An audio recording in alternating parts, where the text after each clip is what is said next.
Hello, everyone. We wholeheartedly welcome you all, esteemed delegates and friends, to Panorama International Literature Festival 2024, conducted by the Writers' Capital International Foundation worldwide. I'm Secretary General and Panorama International Literature Festival Chief Coordinator, Irene Doura Kavadaia, extending you a warm embrace from Athens, Greece. Welcome to our live session, which is actually a celebration of literature and of life, because we in Writers' Capital bridge cultures and unite nations. Therefore, we have joined all together in the realm where life meets literature in today's special session with renowned intellectuals from India. Panorama International Literature Festival is one of the two signature programs of Writers' Capital Foundation, along with Panorama Arts Festival, in which hundreds of writers from across the world get together, marking the beginning of yet another season of celebration of literature. Panorama Literature Festival is also a world record-winning program as the lengthiest multilingual literature festival where renowned literateurs participate from more than 87 countries. And those intellectuals have meditated upon the theme Agni, the spark within, or the element of fire, composing a work for eternity. At this point, I have the pleasure to deliver to you all the best wishes and the warmest welcome of Mr. Preet Nambiar, our Honorable President Founder of the Writers' Capital Foundation and Panorama Chairman, poet, author, educationist, and ardent humanitarian, the mastermind behind the Panorama Festival, and behind the highly inspirational theme of it too, which hundreds of writers have been able to delve into. He has also made special efforts to inspire the young generation for a better planet, as school children and students have also been involved in this particular project called The Embers of Change, trying to turn words into action by contributing to a reduced carbon footprint.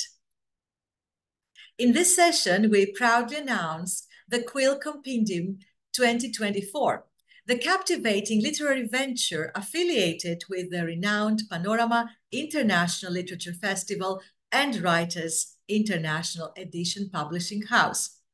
This vibrant publication is said to be a multicolored masterpiece designed to international standards. It features significant writers and distinguished delegates who grace the Panorama International Literature Festival, ensuring a global reach as the book is distributed across the world. Its unique advantage lies in its dual format, first of all, as it will be available both online and in print, providing a diverse audience with convenient access. Plus, Writer's Edition feature. Articles published in the book will be showcased in our prestigious online magazine, Writer's Edition, attracting thousands of readers globally. And one more important information is that this particular book is going to various prestigious libraries across the globe, including that of the United Nations, because our foundation is listed under the civil societies of the United Nations, and we're so proud of that. And without further ado, let us now all indulge in your inspiring verses, thoughts, and mottos on the theme Agni, spark, the element of fire, into which since antiquity our forefathers had delved. Therefore, I now pass on the task of conducting this so special program to esteemed poet and member of the organizing committee, Dr. Adyasha, who will curate today's beautiful session. The dice to you, dear Adyasha. Thank you very much. Ladies and gentlemen, esteemed guests and poets, it is indeed a privilege to be with you for the grand finale of the 50-day literary Odyssey of the prestigious Panorama International Literature Festival. Esteemed Preet Padmanabhan Nambiar, author and educationist, President, Writers' Capital Foundation, Chairman, Panorama International Festival, Professor Irene Doura Kavadaia, Secretary General of Writers Capital International Foundation and Chief Coordinator of PILF, and of course, the most important segment today, the delegate panel. We have with us Dipak Samantarai, Ritamvara Bhattacharya, Bob DeCosta, Sankar, Narayan, Mallik, Dr. Sigma Satish, and Padmaja Iyengar Paddy. Thank you, all you brilliant poets, for joining us today for this captivating poetry recital panel centered around the theme of Agni, the elemental force that embodies the spirit of fire. All of these poets have gathered here, weaving verses that dance and flicker like flames, illuminating the essence of Agni in its various manifestations. In the realm of poetry, Agni represents not merely a physical flame, but a symbol of passion, transformation, and the eternal cycle of creation and destruction. The poets and thinkers since times immemorial have delved deep into the core of this theme, drawing inspiration from the mystique and power that Agni holds in cultures across the world. As we embark today on this poetic journey, let the verses ignite our imagination and spark introspection. Each poet in this panel is brilliant and brings a unique perspective, conjuring images of blazing infernos, the warmth of hearth and home, or the metaphorical fire within the human spirit. May this recital be a celebration of the poetic flame that burns within all of us, connecting us to the universal force of Agni. All good wishes to all of you, and thank you very much.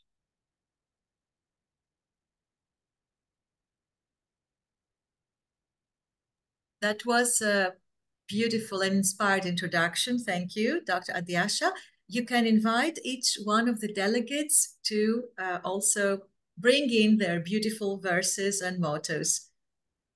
Absolutely. So we will start off then today's recital panel by inviting one of the most well-known names in the field of poetry in Orissa, somebody who has prowess not just in writing in Odia as the mother tongue of the poet, but also in English, has been widely published not just in national but in international anthologies, has been translated widely, and is a part of several meets and organizations in the country for poetry, calling upon none other than Sri Dipak Samantarai to present his poem and speak a little bit about the theme of the poetry as well.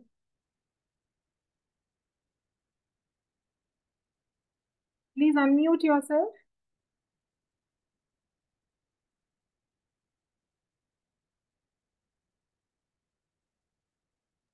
Oh, sorry. Yeah. Yes. Hello, and we are lucky to have two beautiful ladies as the coordinator and curator. And as we know in the Indian tradition, they represent Sakti. Sakti indirectly means fire. So it's a very rare coincidence, I must say, and it's a very nice and beautiful coincidence. Anyway, regarding this theme, everyone knows that fire is very much an integral part of life, whether it is me or you or anyone else for that matter. It's a primordial element of our life. And when we talk about fire, it has got so many dimensions, it's very difficult to talk about it in a minute or two. But I will make it a bit personal. I am from a town called Cuttack, which is 1,000-year-old city. And it's well known in the poetry world, or world of poetry at least, because of Jayanta Mahapatra, a poet who departed some time back. And he was representing Cuttack practically on the international scenario of poetry. And this is a town which has two rivers on two sides. And this is a very old town, ancient town, you can say. And it happens to be the place where I have been born and brought up. And regarding fire, it takes me back to my childhood and growing up days when there used to be a lot of thatched houses all around. And sometimes, especially during the summer and Diwali, there used to be fire accidents all around us. And I remember even, today also I'm haunted by those shocks, cries, and shouts of the people whose houses used to be gutted during those fire accidents. But now, fortunately, we don't have many thatched houses, so fire has become something else for us right now. It is, you can say, more metaphorical than real. But I remember those days very, poignant memories, you can say. So I will go for my poem, which is called, which is entitled Touch Me Not. The title of the poem is Touch Me Not. I cook rice, mod, stories, and civilizations. They eat, live, love, and grow. Forget to say thanks. Left me unattended. Wind starts playing with me, tickles and rickles, makes me jump like the monkeys.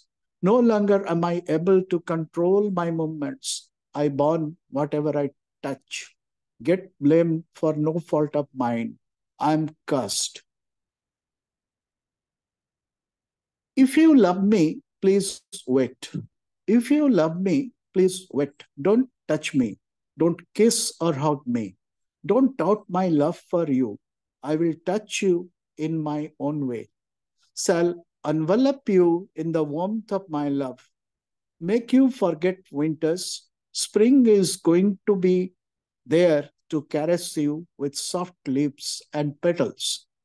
Wait for me to kiss you and hug you. Please don't rush and harm yourself and our love.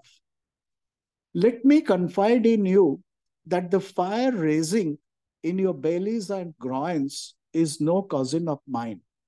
Let me confide in you that the fire raising in your bellies and groins is no cousin of mine. It has been planted in you by the same villain who has created me. It has been planted in you by the same villain who has created me. Thank you.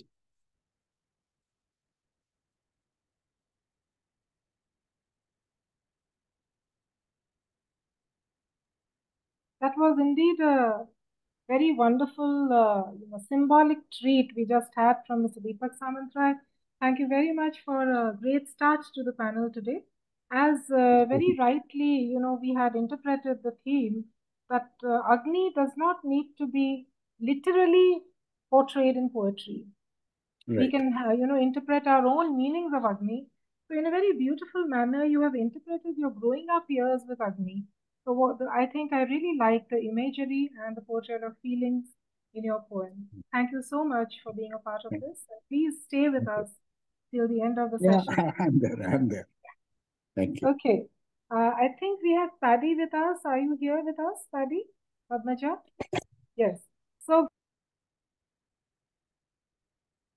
yes, I am, but my video somehow seems to be very dull. I'm not sure if I'm visible. You're very shadily visible, but we can hear you. Yeah. Hear you loud and clear.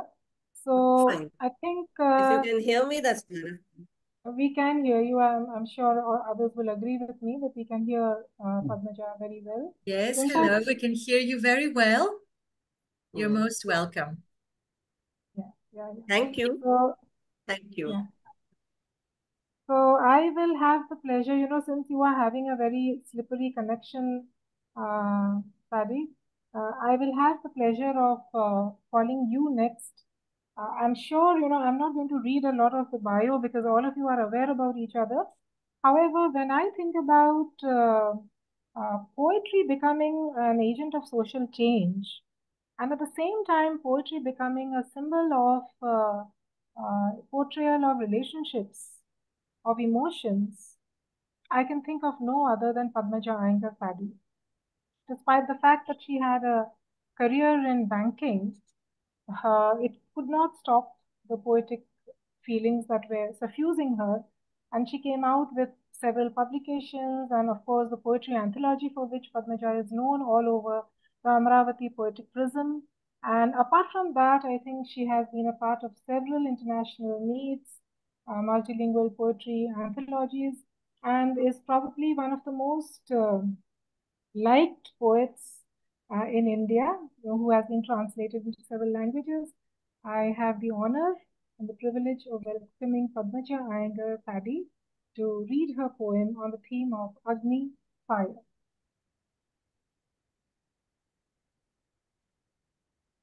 Thank you, Dr. Adyasha, for that lovely introduction. I'm totally honored and humbled by your introduction.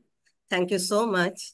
And I'm truly, I thank Mr. Preet Nambiar, first and foremost, for inviting me here. And unfortunately, I seem to have some network issues, so I hope I'm getting across as far as my voice is concerned. Your voice is you're clear. able to hear me? Yeah, absolutely. It's clear. Right, thank you.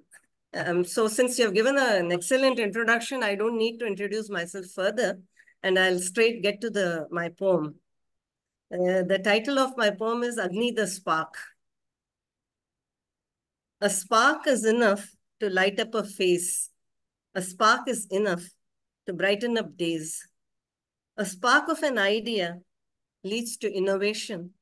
A spark of an idea leads to invention.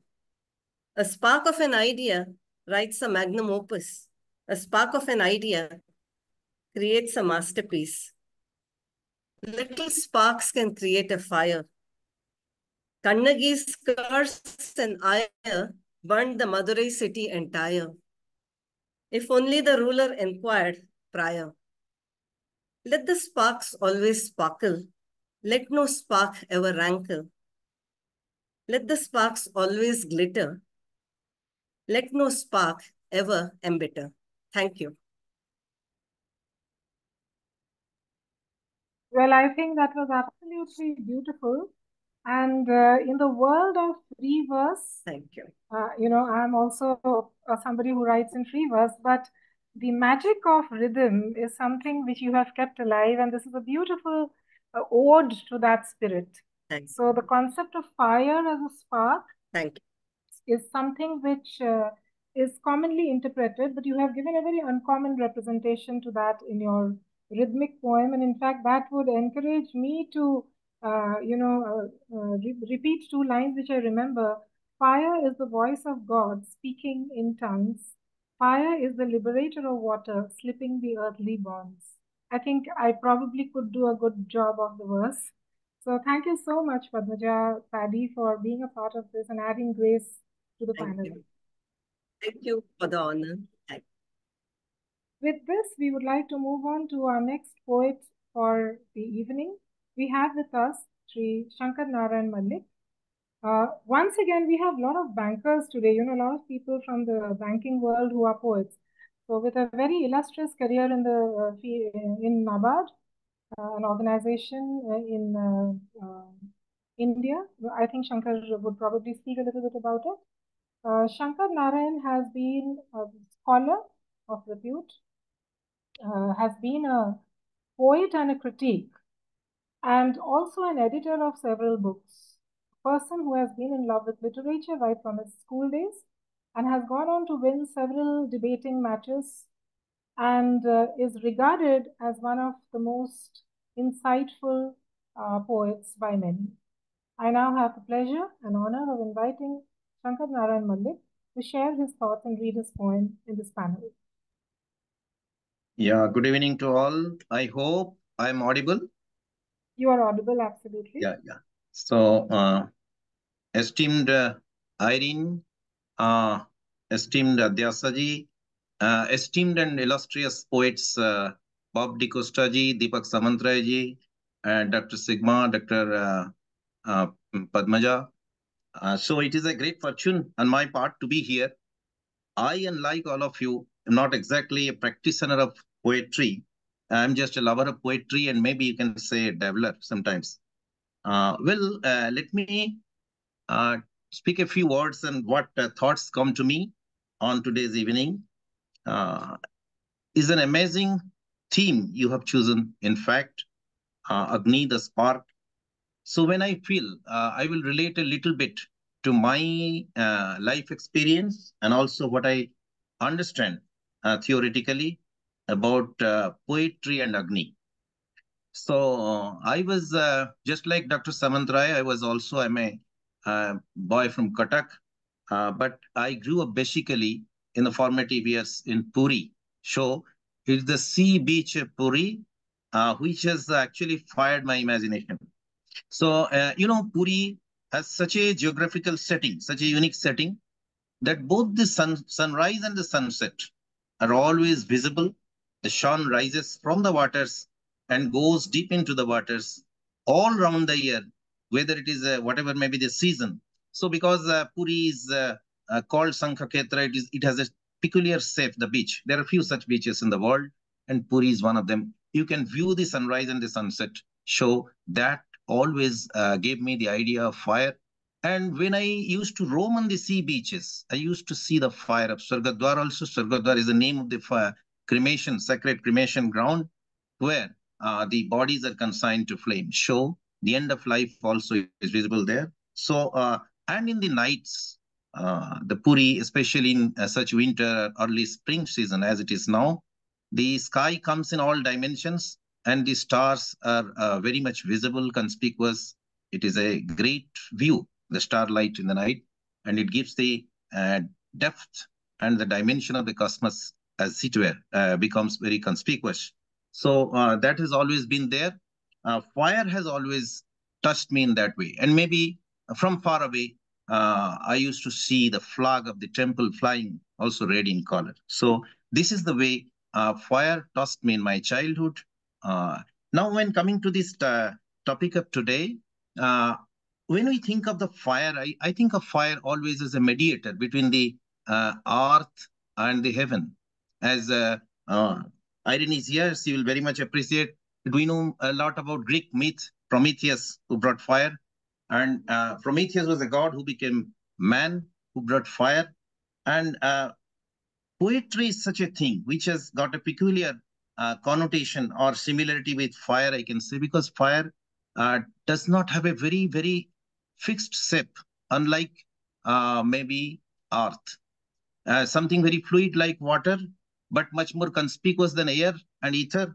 And poetry is some such thing. Unlike prose, the poetry always flashes so many meanings in so many directions and in so few words. It has got a different density and a different delight. So it is good that when we speak of fire, we speak through poetry. That is I think that is very apt. So today, I'll read my poem. It is titled Lamp Within. So I have thought in this poem, what is the real fire?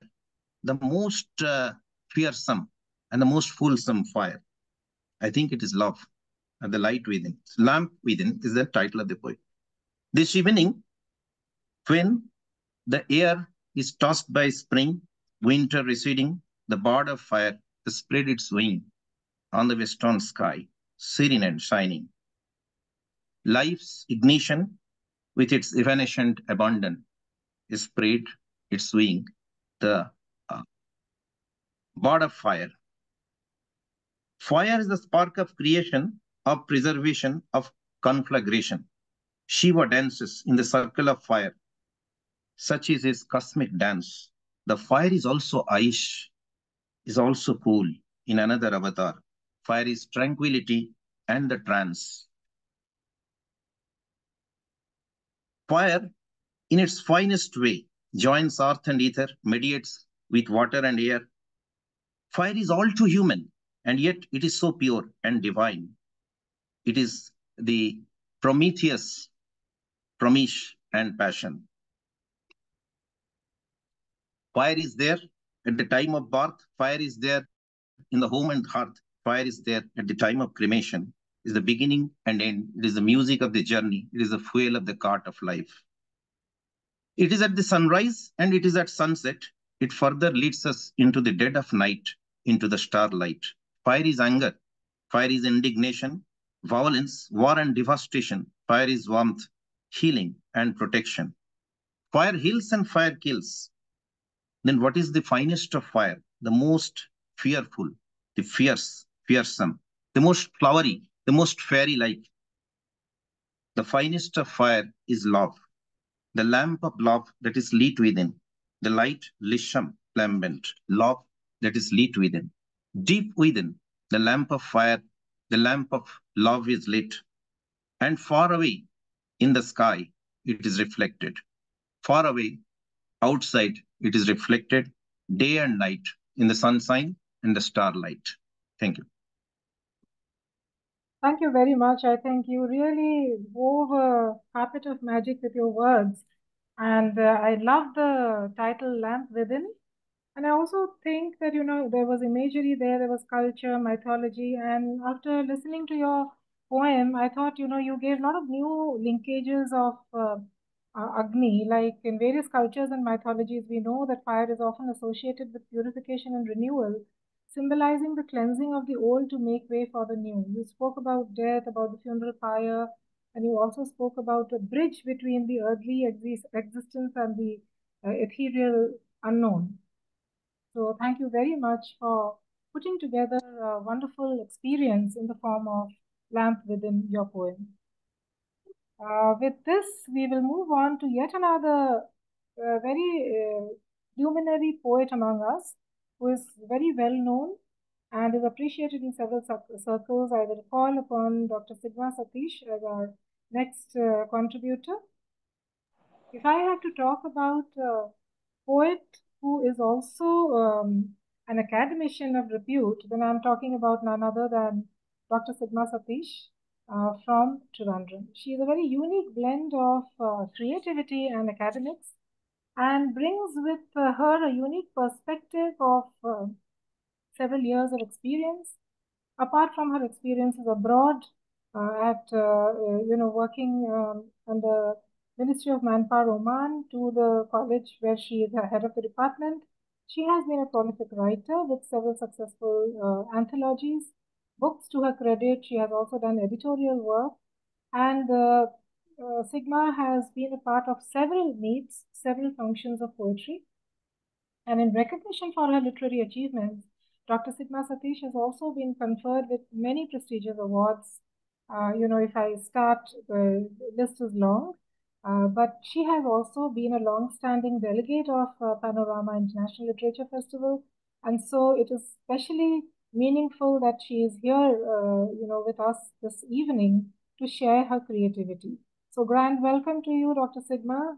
And I'm especially happy because Sigma has been a close friend always. Thank you so much, Adyasha, for the lovely introduction. I'm honored and humbled. Thank you, Preet. Thank you, Irene, for this lovely and wonderful evening. So when I think about this fire, I think about the 4 fundamental elements: air, water, fire, and earth. We believe in these energy forces in many, and I think about many cultures also, because fire spiritually represents many things like creation, destruction, hope, and all. And when I think about fire, I remember Phoenix, the bird Phoenix, and its myth. It's an immortal bird that regenerates and all. And it often symbolizes a person's creativity. When it comes to science, they believe that fire and the language are the most wonderful findings. So that's why the world is like in this new era. We have language and we have fire. So this is a wonderful theme that we are discussing today. So I have a small poem. I don't know, it's not about fire, it's about hope. Fire brings hope also. After regeneration, after death, rebirth. So something connected to the hope. I have a small poem titled, She Dreams of Human Figures. She sees 1,000 suns at night in Konark. which make her breathe hot. And the cozy embrace of statues tempt her to melt into his ocean floor. She dreams of human figures. She stares at the carved miracle. Huge wheels and horses carefully veil her from the grasp of the sun. In the hurricanes of emotions, she collects her restored self and walks into perpetuity. She dreams of human figures, enfolded by sunbeams. Her spirit brightens like the spring. Seasons alter, it is a feeling. She always hopes to sing in the enigmatic void. She dreams of human figures. She sees 1,000 suns at night in Konark, which make her breathe hard. And the cozy embrace of statues tempt her to melt into his ocean floor. She always hopes to sing in the enigmatic void. She dreams of human figures. Thank you so much. Thanks a lot, Dr. Sigma. And I have always loved one thing about your recitations. It's the very lyrical manner in which you present. And I think that's a very integral part of reading a poem. So you made the poem come alive with the way you recited it. And I think you also spoke something very important, that hope has a lot to do with the fire. And you also spoke about fire when you spoke about 1,000 Suns at Konark. So this was a beautiful poem in which you spoke about dreams, nature, emotions, and in all of that we see reflections of Agni or fire. So thanks a lot for this wonderful interpretation you have given. And I think we have had very, very new interpretations in this panel. And with this, I would like to move on to someone else. Once again, person who is known for his own shade of creativity, and I'm talking about none other than Bob DeCosta. And I have the immense pleasure and privilege of speaking few words about Bob. Bob is a multifaceted literary figure who is known for his contributions, sustained and consistent contributions to poetry, prose, and education. He is written several books, novels. Of course, he's an educationist, like few others here. He has been the assistant poetry editor of several books and has been recognized with an honorary DELEGATES from the World Academy of Arts and Culture, California. And like the other writers, Bob is again somebody who has been showcased in several international and national platforms, has a great readership, and is somebody who is known for doing creative things in a different manner always. Even right now, he must be thinking of something new. So, Bob, warm welcome to you to speak about your own shade of Agni, fire. Please unmute yourself. Yes. Thank you. Thank you to Professor Irene and Dr. Adyasha for inviting me here. I'm honored to be a part of this. And without further ado, I'll just start off. That is, fire to me basically would be emotion. As a teenager and after I had passed out from college, I would always try to find out who am I, which in all of us have gone through such a situation. And I would walk about the streets of Calcutta from one end to the other, looking at people and trying to find out who they are and who am I. I found that I was not getting my identity. And then the emotion came, but it was too much of an emotion. Then I realized after a lot of movement, after many years, that emotion or this fire needs to be balanced. If you have too much of fire, then okay, that could be destructive, even to one's own personal self. So once when I realized that this fire, this emotion has to be balanced, only then could I perform whatever I wanted to perform. So based on this poem that I will be reading out is actually, I'll be speaking it out in a speaking voice. And this poem talks about a person traveling till he reaches his destination. But then the poem has a metaphor of a person's self-discovery. okay, till he attains enlightenment under the Bodhi tree of poetry. The spark comes to him. So it is called Agni in my bowl. Agni in my bowl. I know not who I am. Thought I was the water till it dissolved somewhere when I said I am you.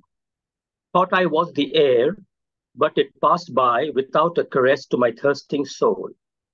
Thought I was the sunrise with its sharps of fire, but they soon melted into a morning of cloud-filled miseries. Thought I was the weeping sunset, but soon it turned into a dungeon of sinfulness. I know not who I am. I know not who I am.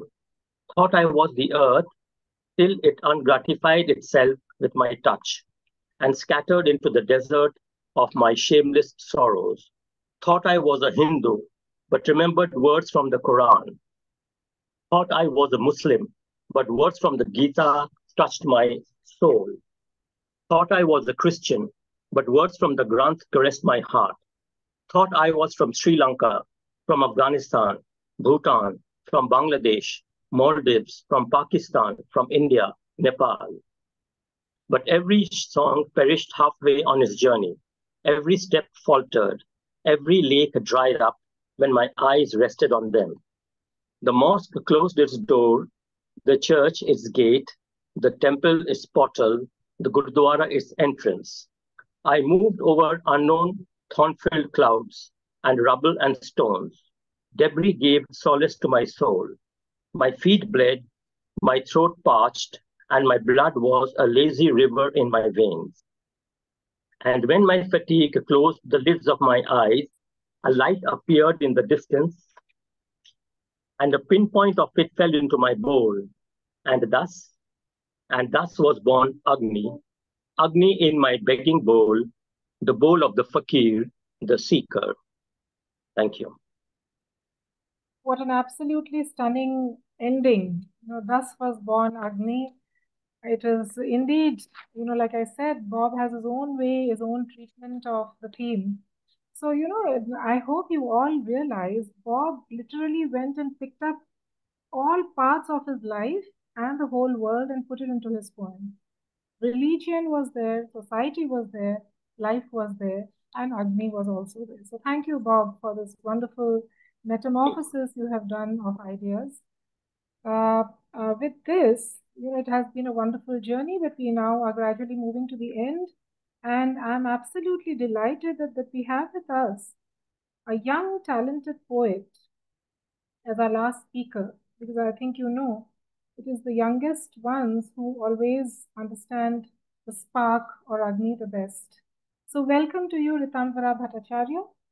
Ritamvara is from Darjeeling, and her literary journey is marked by achievements despite her young age.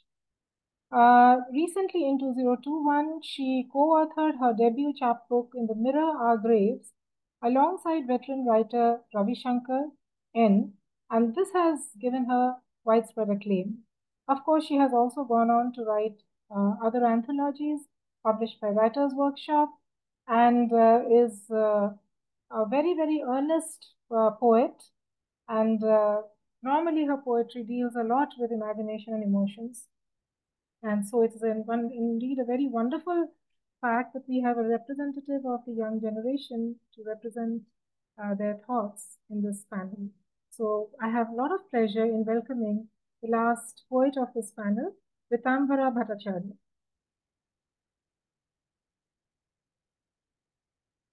Thank you so much to invite me and have me here.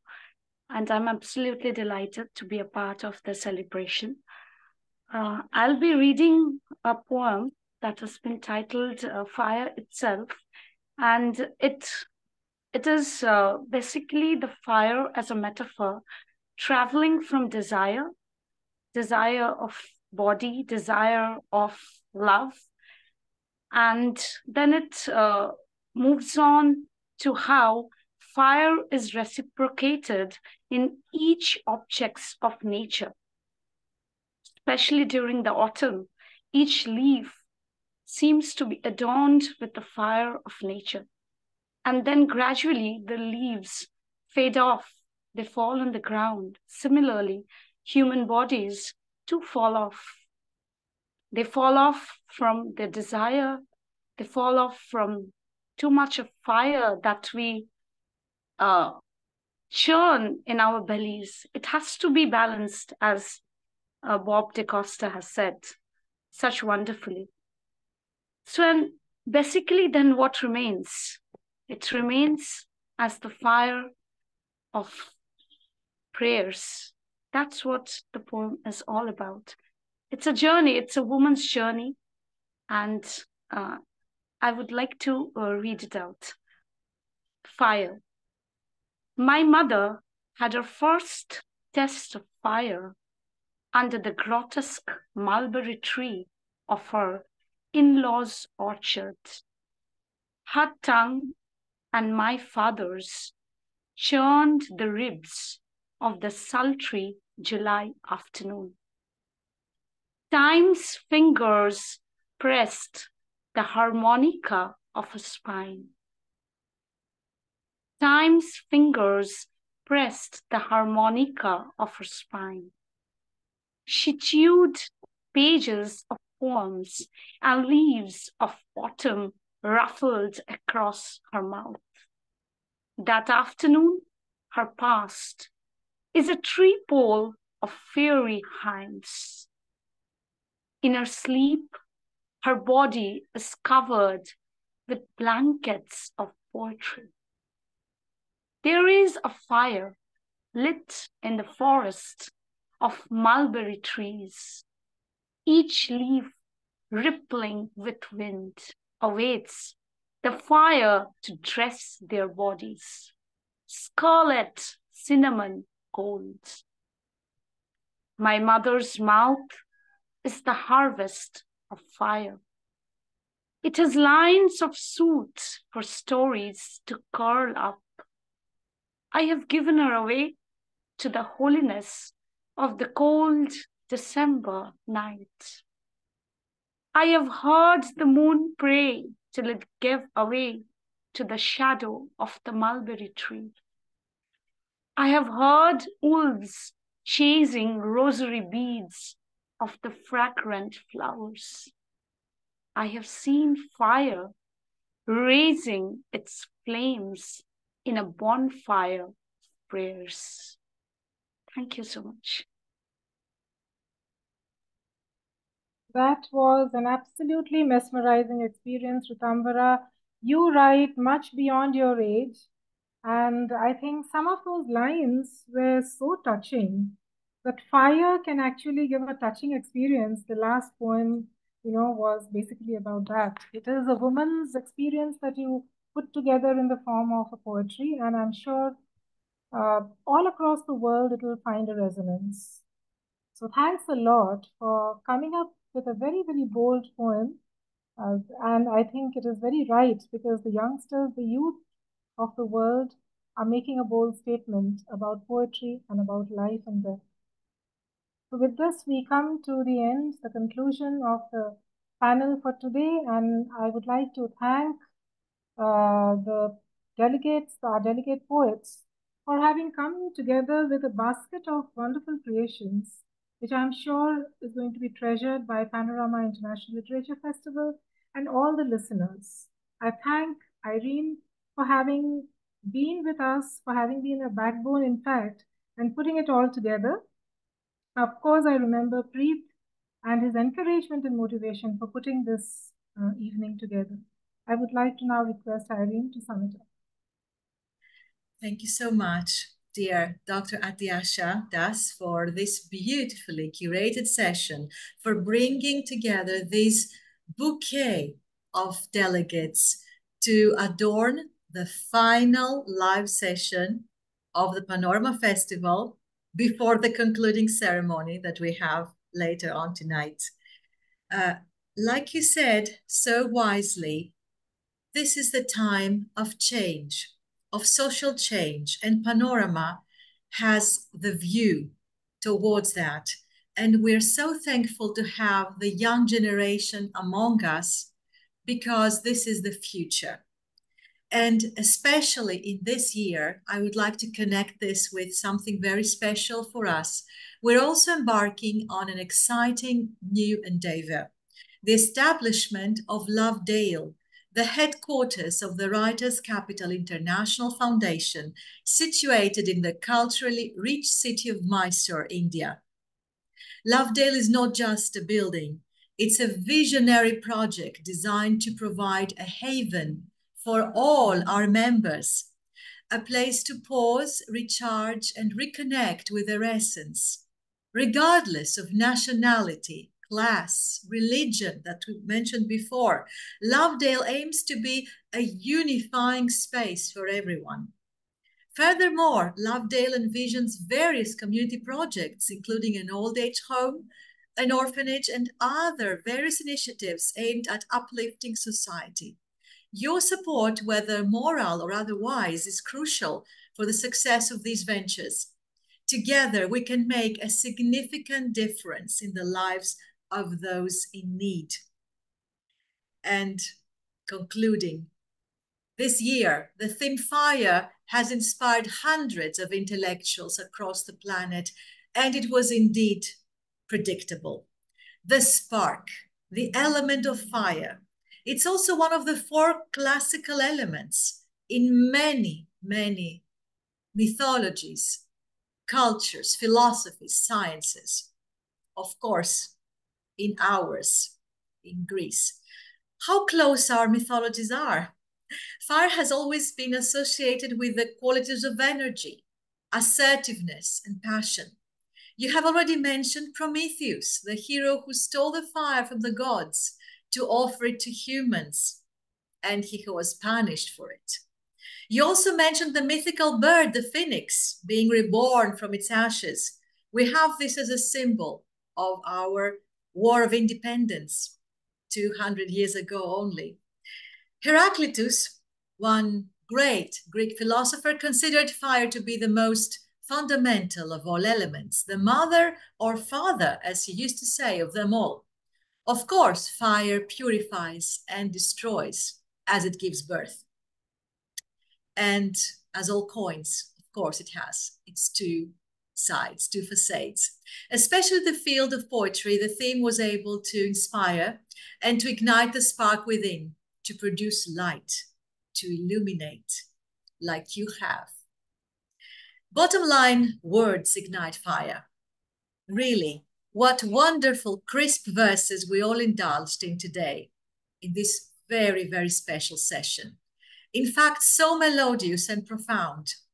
In our multilingual festival, Panorama Festival, all languages seem like a bouquet of fresh flowers budding in the sunlight. Poetry unites us all, giving us wings to fly across all borders. And you are all the proof. Your inspiring prompts through literature towards environmental awareness and with the aim to protect nature are unique and spark igniting.